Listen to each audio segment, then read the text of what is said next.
누가복음 17장 11절 말씀 같이 합독해 보도록 하겠습니다. 예수님께서 예루살렘을 가실 때 사마리아와 갈릴리 사이로 지나가시다가 아멘.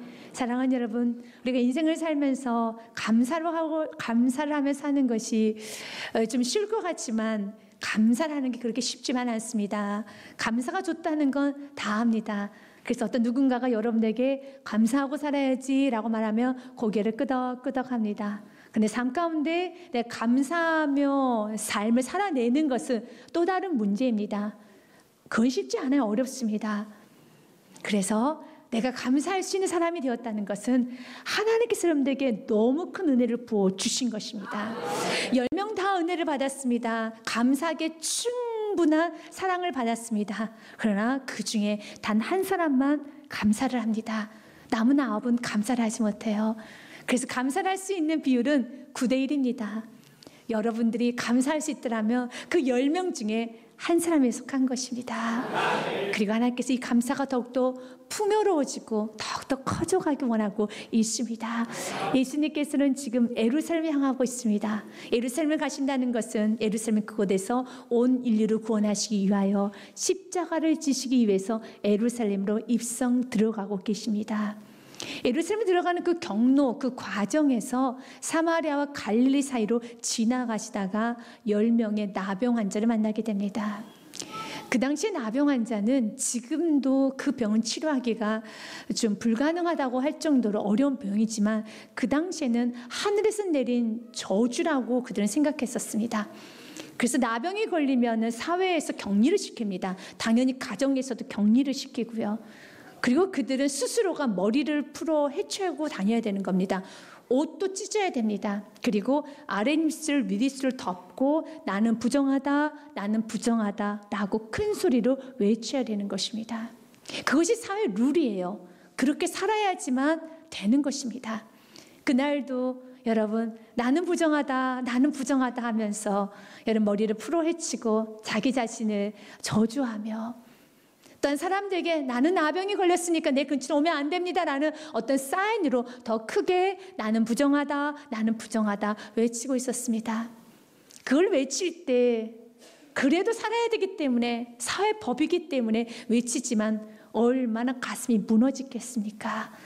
얼마나 비참하고 참담합니까? 마음에는 화가 납니다. 분노가 납니다. 그리고도 슬픕니다. 그리고도 외롭습니다. 이것이 나병이에요. 그런데 우리 예수님은 그런 나병 환자를 찾아가셔서 그들을 치료하여 주셨습니다. 예수님과 만나면 치료가 일어나요. 예수님과 만나면 외로움이 사라져요. 예수님과 만나면 모든 것이 회복이 됩니다. 여러분 인생에 뭔가 공고하고 힘이 들면 예수님의 이름을 부르십시오. 예수를 만나면 되는 것입니다. 여러분 그 나병 환자의 모습은 마치 우리의 모습과 같습니다. 나병 환자의 그 참담한 모습, 진물이 납니다. 살찜이 떨어져 나갑니다. 그럴 때 이렇게 말할 거예요. 내가 어떻게 저 나병 환자가 똑같아? 나는 그렇지 않아. 아니요, 똑같습니다. 우리 영혼은 여러분 죄로 덕지덕지 붙었어요. 우리 온 몸은 여러분 죄로 상하지 않는 구석이 없을 정도로 철저한 죄인 중에 죄인이 우리 인간입니다. 마치 우리가 이 세상을 살아갈 때 여러분 이런 세균이 보이지 않으니까 마음껏 먹고 마시고 만지는 것이지 인간이 만든 현미경으로만 여러분 손을 봐보십시오. 여러분 피부를 보십시오. 얼마나 세균이 많고 얼마나 박테리아가 많은지 못 먹어요. 여러분 못 만집니다. 그냥 모르고 사는 거예요. 우리들의 모습과 동일해요. 죄가 죄인 줄 모르는 죄를 짓고 사는 거예요. 그리고 그냥 죄인으로 태어나서 본능적으로 죄를 짓고 살아요. 죄가 죄인 줄도 모릅니다. 수많은 죄를 저질러요. 생각으로 수많은 죄를 저지릅니다. 그래서 우리 어르신들 이런 말 하잖아요. 우리의 생각을 5만 가지 생각을 한다고 그러잖아요. 그만큼 생각이 복잡해요. 5만 가지 생각에 좋은 생각만 하겠습니까? 여러분 어처구니 없는 생각도 하고요. 음란한 생각도 하고 악한 생각도 하고 욕심스러운 생각도 하고 그 5만 가지 생각을 매일매일 한다는 것입니다. 이것이 인간이죠. 그러나 인간이 가장 큰 죄는 하나님께 예배하지 않고 사는 죄, 하나님께 감사하지 않고 그분을 영화롭게 하지 않는 죄가 가장 큰 죄이며, 그런 죄를 저질렀기 때문에 수많은 죄들이 다 파생되는 것이에요. 모든 죄의 뿌리는 하나님을 감사하지 아니하고 하나님께 영화롭게 하지 않으면 모든 죄가 시작이 되는 것입니다. 그래서 로마서 1장 21절 말씀에 보면 이렇게 되어 있습니다. 하나님을 알 때 하나님을 영화롭게도 아니하며 감사하지도 아니하고 오히려 그 생각이 허망하여지며 미련한 마음이 어두워졌으니 그래서 하는 짓마다 미련한 짓을 하는 것입니다. 그 시작이 무엇이라고요? 하나님을 알고 있지만 하나님 예수 무시합니다. 하나님 외면합니다. 내 마음 중심에서 하나님을 밀어내버리고 있습니다. 무시하고 삽니다. 그분께 감사하지 않고 그 앞에 엎드리지 않고 그분을 인정하지 않고 살아갑니다. 하나님 무시하는 거예요. 그리고 하나님에서 인정하지 않습니다. 또 어떤 분은 이런 말을 해요. 난 진짜 하나님 몰라서요. 하나님이 그렇게 천지의 주관자이시고 나를 만드신 창조자이시며 그분이 주인이시고 그분이 왕이신 걸 내가 알았더라면 내가 감히 그분을 무시할 수 있었겠습니까? 몰라서 그랬어요 라고 말하시는 분도 있을 겁니다. 그래서 성경 21절 말씀에 하나님을 알되라고 했잖아요. 너희 알아. 우리 하나님은요, 우리 인생을 하나님 모르는 비극적인 인생으로 우리를 남겨두지 않으셨어요. 하나님은 우리가 하나님을 알 수 있는 모든 표시를 자연 만물 곳곳에 두셨습니다. 그래서 20절 말씀에 보면 주님이 이렇게 말합니다. 창세로부터 보이지 아니하는 것들 곧 그의 영원하신 능력, 하나님의 영원한 능력, 하나님의 신성이 그가 만드신 만물에 분명히 보여 알려졌나니 그러므로 그들이 핑계하지 못할지니라. 맞습니다. 핑계하지 못합니다. 하나님은 알 수 있도록 하나님의 살아계심, 하나님 모든 천지의 주관자, 하나님의 통치를 알 수밖에 없게끔 이 천지 만물에 다 사인을 해놨어요. 마치 우리 예술가들이 작품을 만들거나 그림을 그리거나 뭔가를 만들고 나면 한 귀퉁이에다가 자기 이름을 표시하지 않습니까? 맞아요.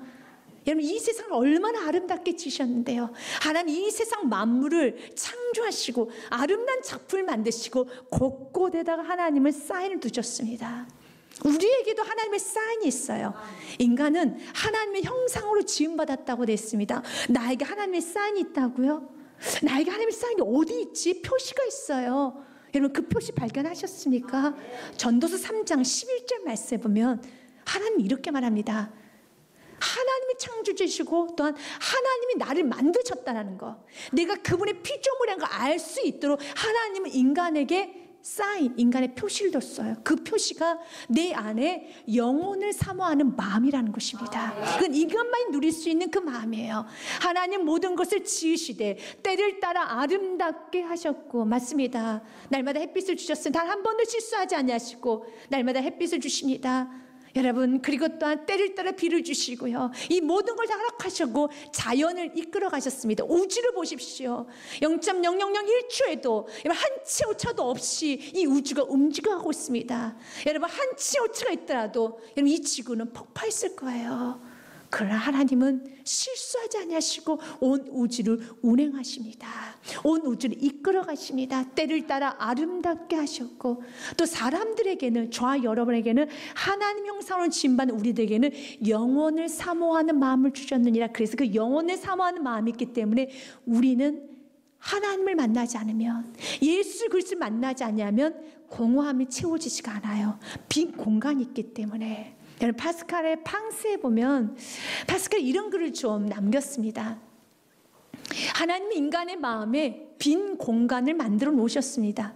그리고 그 빈 공간은 오직 하나님만이 채울 수 있는 공간입니다.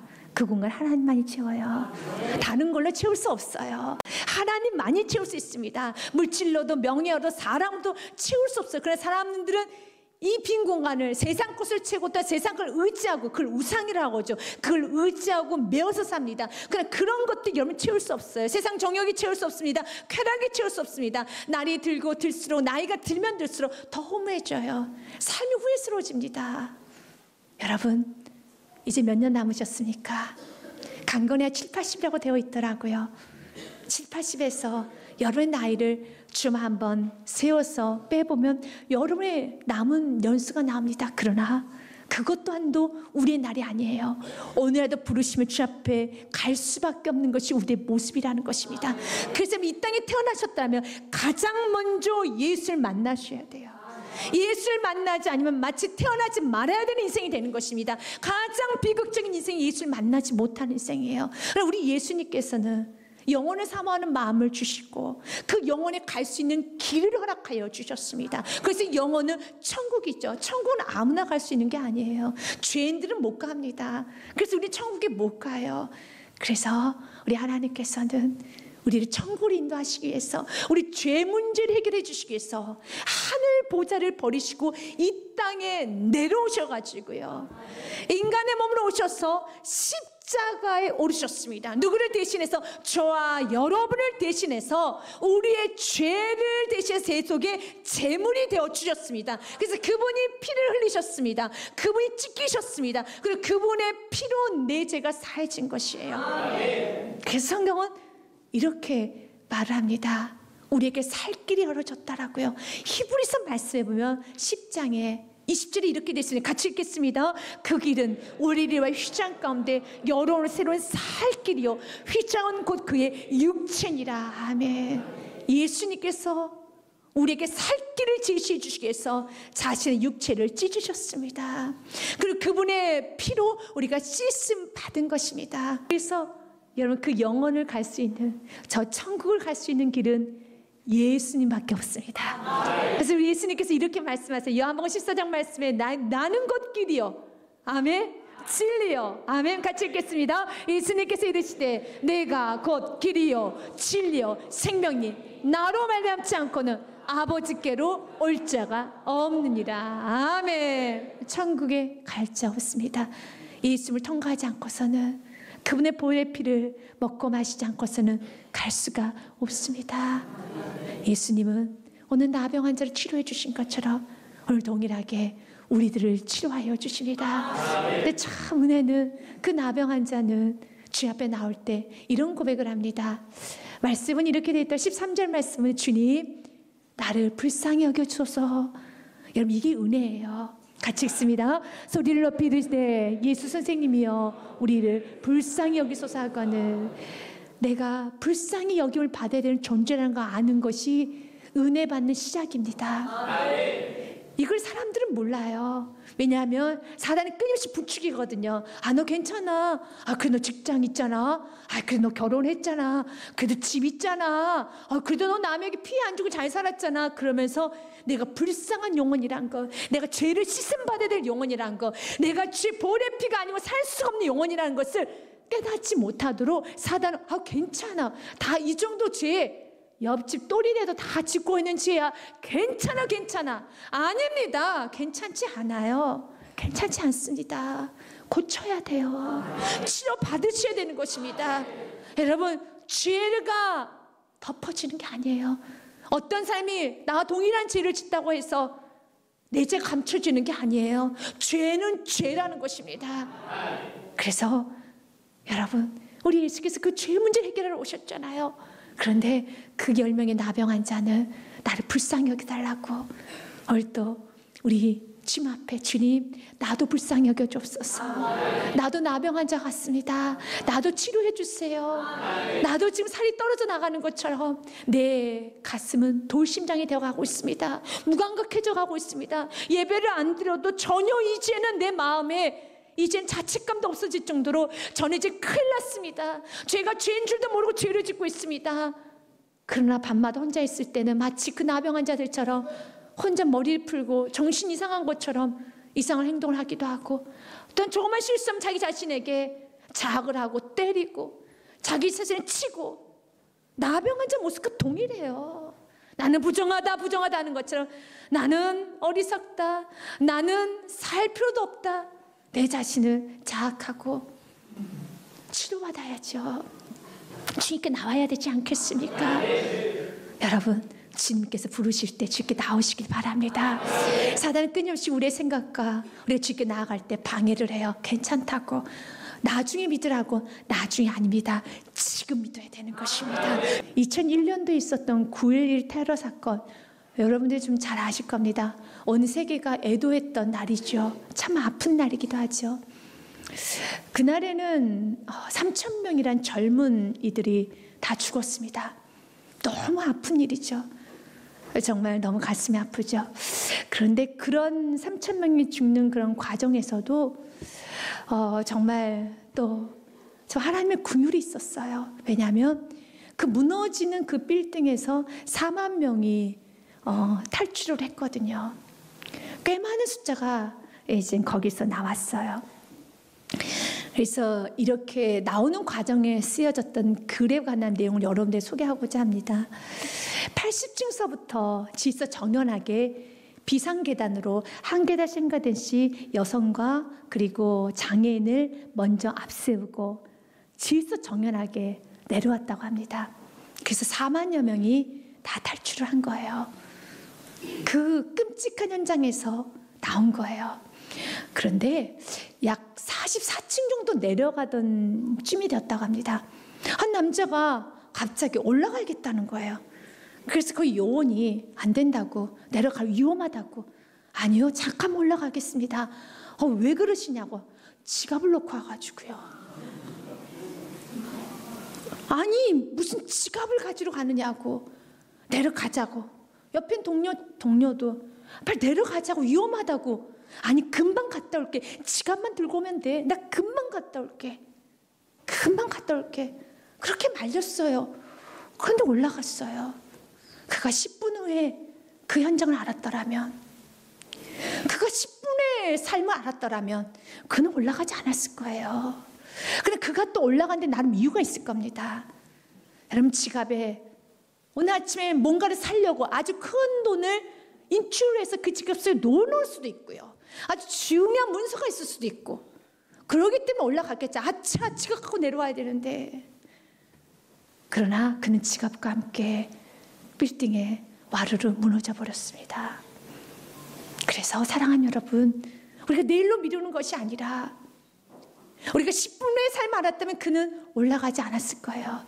모르기 때문에 괜찮겠지, 아니라고 생각합니다. 그래서 우리 주님 우리에게 말하는 겁니다. 고린도후서 6장 2절 말씀에 주님 이렇게 말합니다. 같이 읽겠습니다. 이르시되 내가 은혜 베풀 때 너에게 듣고 구원의 날에 너를 도왔다 하셨으니 보라 지금은 은혜 받을 만한 때요, 보라 지금은 구원의 날이로다. 아멘. 내일 미루지 마십시오. 미루지 마시고 지금 오늘 바로 이 시간이 구원받을 때입니다. 지금 10명의 나병 환자는 주님 나를 불쌍히 여겨주옵소서 라고 주에게 외칩니다. 예수 선생님이시여 우리를 불쌍히 여기소서. 근데 예수님 한마디 하시면 14절 말씀에 가서 너희 몸을 제사장에 보이라. 보시고 이르시되 가서 제사장들에게 너희 몸을 보이라 하셨더니 그들이 가다가 깨끗함을 받은지라 그랬습니다. 병치료가 되고 난 후에, 살이 깨끗해지고 난 후에 제사장에 가서 확인을 받아야 되는데, 여러분 진물이 흐르고 여러분 고름이 나고 살이 지금 떨어져 나가는 그 상황, 아직 치료받지 않은 상태에서 예수님 말합니다. 가라고, 가서 제사장의 몸을 보이라고. 나병 환자 입장에서 보면 굉장히 위험한 상황입니다. 그 당시엔 격리입니다. 그리고 사람들에게 눈에 띄면 사람의 돌에 맞아 죽을 수도 있습니다. 그러나 주님 말씀에 그들이 이렇게 합니다. 갔습니다. 근데 성경이 이렇게 말하네요. 그들이 가다가 순종을 하다가 깨끗함을 받은지라. 순종에는 기적이 일어납니다. 그러면 순종을 하기 위해서 무엇이 필요합니까? 믿음이라는 게 필요해요. 이들이 순종할 수밖에 없었던 건 믿음이 있었기 때문에 그래요.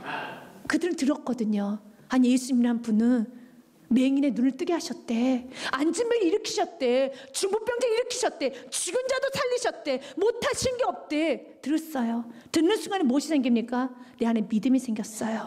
그 믿음을 가지고 못했으니까 순종했다라는 것입니다. 그래서 믿음은 들음에서 나요. 무엇을 들었을 때? 말씀을 들었었을 때. 로마서 10장 17절 말씀, 믿음은 들음에서 나며, 같이 읽겠습니다. 그러므로 믿음은 들음에서 나며 들음은 그리스도의 말씀으로 말미암느니라. 말씀을 자꾸 듣다면 여러분 안에 믿음이 생겨나요.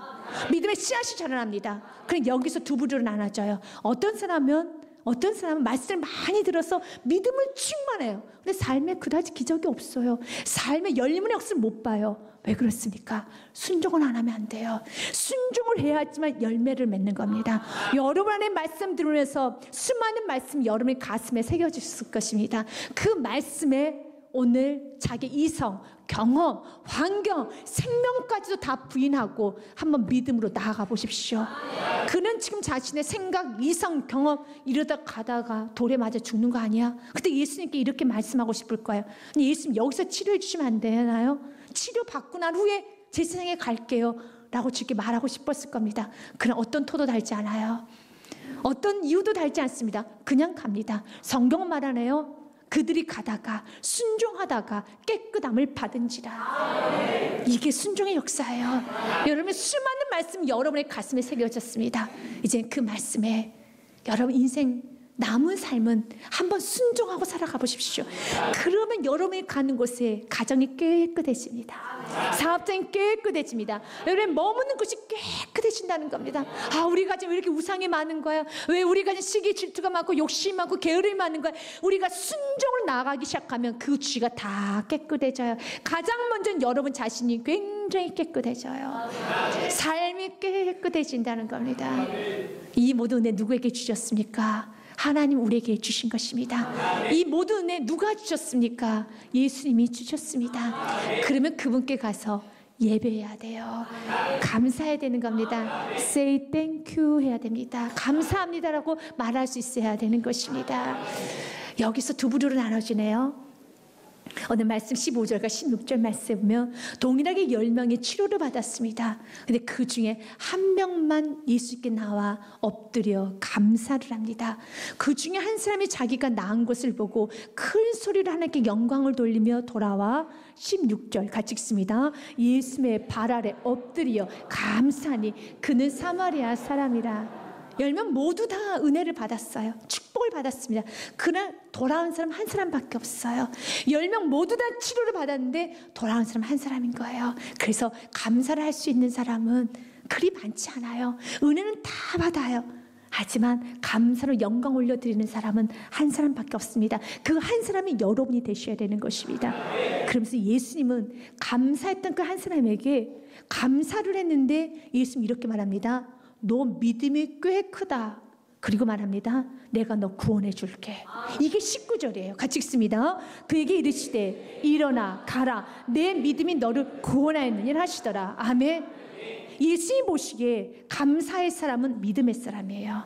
감사를 예수님 무엇을 해석하냐면 믿음으로 해석합니다. 그리고 무엇을 주시냐면 구원을 선포하여 주십니다. 맞습니다. 여러분 예수 믿는 사람만 감사할 수 있어요. 믿지 않는 사람 감사 못합니다. 예수 믿지 않는데 어떻게 감사가 나옵니까? 못하죠. 그래 진짜 예수를 믿는 사람은 감사하게 됐어요. 예수 너무 정확히 알았던 거예요. 감사와 믿음은 같이 간다라는 거예요. 감사의 정도가 믿음의 수준이고 또 믿음의 수준이 무엇입니까? 믿음대로 될지니라. 기적이 일어나는 것이고 결국 감사의 크기가 기적의 크기를 좌우한다는 것입니다. 그래서 감사가 쉽지가 않아요. 매 감사의 기적이 일어나거든요. 여러분 우리 지금 오늘 이 은혜를 주시기 원합니다. 너희들은 감사할 수 있어. 너희들은 감사할 수 있어. 아 내가 믿음이 없구나. 진짜 믿어진다라면 감사하지 않는 게 이상하지요. 그래서 스프르전 목사님은 이 부분에서 이렇게 좀 말합니다. 본문의 말씀을 가지고 글을 좀 쓰셨어요. 우리는 자비를 대륙만큼이나 넓게 받으면서도 찬미를 돌려드리는 것은 고작 섬 하나 정도뿐입니다. 주님께서 매일 아침 우리에게 새로운 복을 주시고 매일 저녁 복을 새롭게 주시니 그 신실하심이 큽니다. 그러나 찬미하는 일에 좀처럼 시간을 내지 못합니다. 주님께로부터 받은 은혜에 합당하게 주님의 은혜를 큰 소리로 외치지 않습니다. 만일 감사하여 드리는 헌금을 더 정직하게 바친다면 하나님의 곳간이 흘러넘칠 것입니다. 선교 사업을 해서 호소할 필요도 없을 것이고 하나님 백성들더러 자신을 부인하라고 얘기할 필요도 없을 것입니다. 우리의 믿음에 부합한 찬미가 있기만 한다면 말입니다. 하나님께서는 그렇게 은혜 보답할 줄 모르는 것을 보면 정말 서글퍼 하십니다. 맞아요. 우리 지금 너무 서글퍼하셔요. 그래서 우리 주님은 찾습니다. 내가 10명은 다 고쳤는데 9은 어디 있느냐? 우리 주님은 찾습니다. 17절 말씀에 주님은 찾으시네요. 9은 어디 있느냐? 예수께서 대답하여 이르시되 10사람이 다 깨끗함을 받지 아니하느냐? 그 9은 어디 있느냐? 그 9이 어디 있을까요? 제사장이 확인받으러 간 거예요. 제사장이 몸을 보여주고 싶어서 나 다 치료받았다고 제사장이 간 거예요. 그거 나쁜 건 아닙니다. 그리고 몸 확인받고 나면 어디로 갔을까요? 집으로 들어갔겠죠. 내가 이렇게 치료받았다고 부모님께 갔을 것이고, 사랑하는 아내, 사랑하는 자녀들에게, 친구들에게 가서 자기 몸 보여주고 싶었을 것입니다. 그러나 여러분, 그 아합은 성경 말합니다. 그들 인생은 구원받지 못한 인생이 되었더라고요. 우리가 은혜 받고 예수를 만나고 나면 누가 가르쳐주지 않아도 감사가 나오고, 누가 가르쳐주지 않아도 삶의 우선순위가 완전히 바뀌어요. 여러분, 그 한 사마리아인 누가 가르쳐주지 않았어요. 그럼에도 불구하고 그는 자기가 나은 것을 보고 예수님께로 달려갑니다. 예수께 달려가요. 우리가 잘하는, 먼저 예배하는 삶을 삽니다. 먼저 그날께 의를 구하는 삶을 삽니다. 이것이 예수님 만난 사람의 삶이에요. 그 후에 재승이 보여도 여러분 넉넉합니다. 먼저 찾아요. 먼저 찾습니다. 예수를 만나게 되면 제사장이 먼저 아니고, 내가 세상 일 하는 게 먼저가 아니고, 아무리 바빠도, 아무리 우리가 많은 일을 하여도 먼저 예배하고 나를 치료해주신 그 공급자 앞에 먼저 say thank you 할 수 있어야 되는 것입니다. 주님 감사합니다. 그분께 엎드려 먼저 예배하는 것입니다. 그래서 주님 선포하는 거야. 너의 믿음이 구원에 이르게 됐다라고요. 내 믿음이 너를 구원하였도다.